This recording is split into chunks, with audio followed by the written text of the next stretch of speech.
So there's about 80,000 people living in Camden, and at times the tree canopy coverage here has been about 10%. That's not a healthy community. People here are disproportionately affected by air pollution. There are serious flooding issues, combined sewer systems. All the sewage from Camden County comes through this plant. That orange and pink thing over there is a trash incinerator. All the trash from the county goes to that area. You have all this industry, you see all these stacks.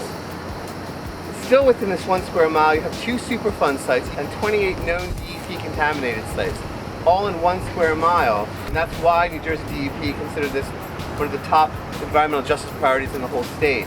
This area here, especially this block here, was one of the worst areas in crime in the city of Camden for murders, for drugs, and trash and debris and so forth like that for over 50 years. In 2013, EPA facilitated a partnership with the city, county, and state DEP, launching the Camden Collaborative Initiative to improve pressing environmental issues and disparities, helping Camden become a sustainable city. One thing that's really interesting about the Camden Collaborative Initiative is that there are no compacts or binding agreements between the partners. There's no consent order. These are all partners that are voluntarily working together to try to deal with and address Camden City's environmental issues.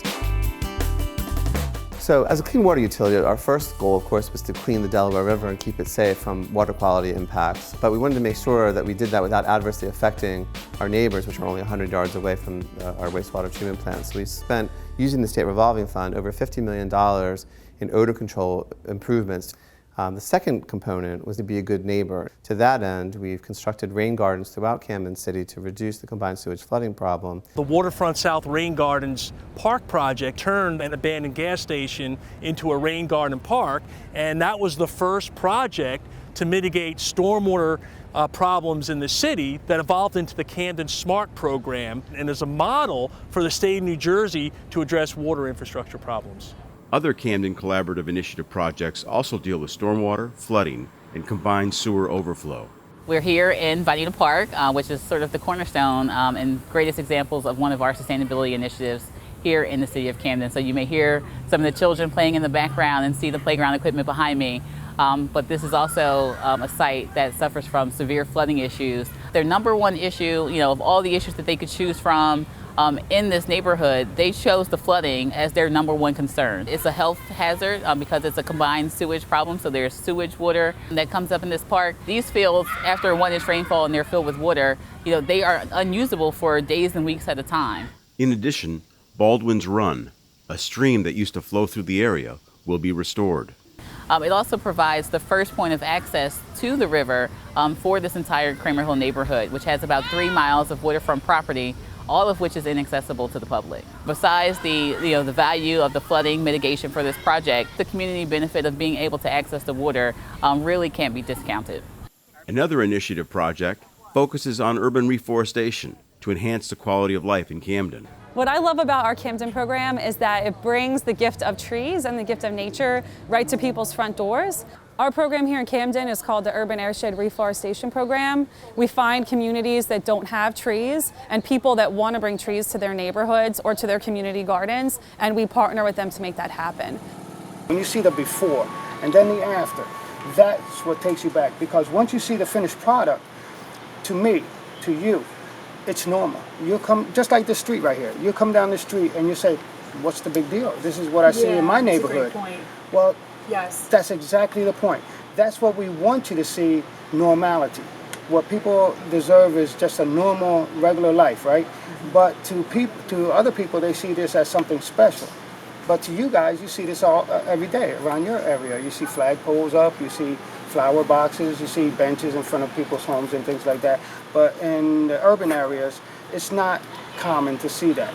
And when you throw in the trees first, you bring a sense of hope that something good is actually happening for you in front of your home.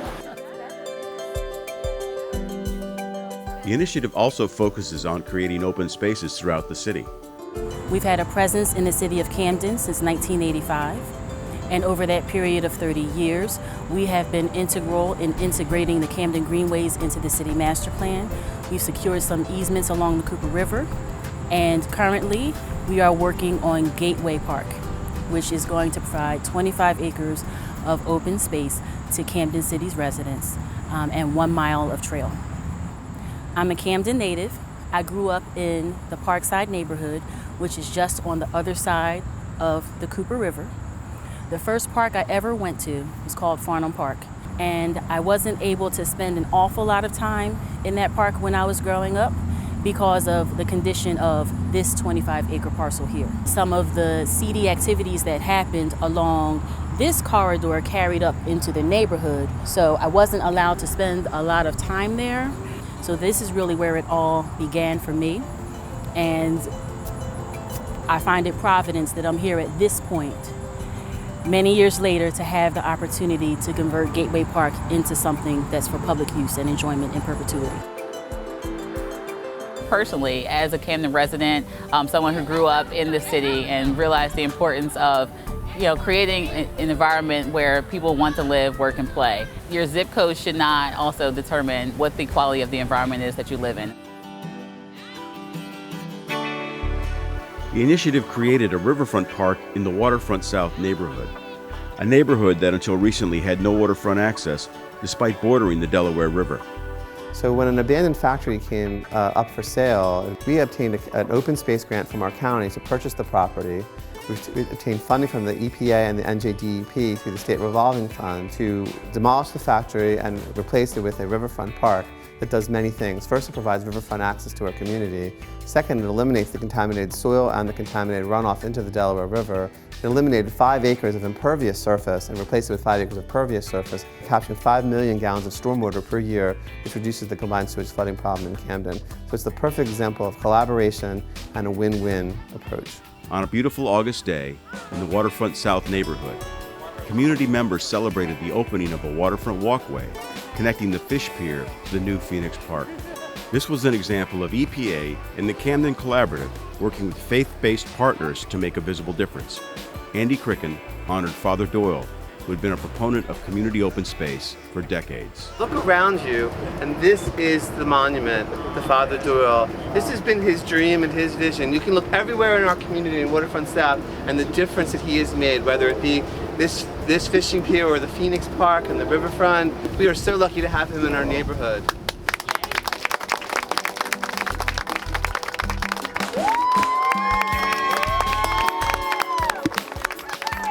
Father Doyle recites his poem, which embraces Camden's environment and community effort to protect it. O Camden, Camden, rise up and live. Your river mother is always young. She'll give you birth as she did before and break her water in the shining sun.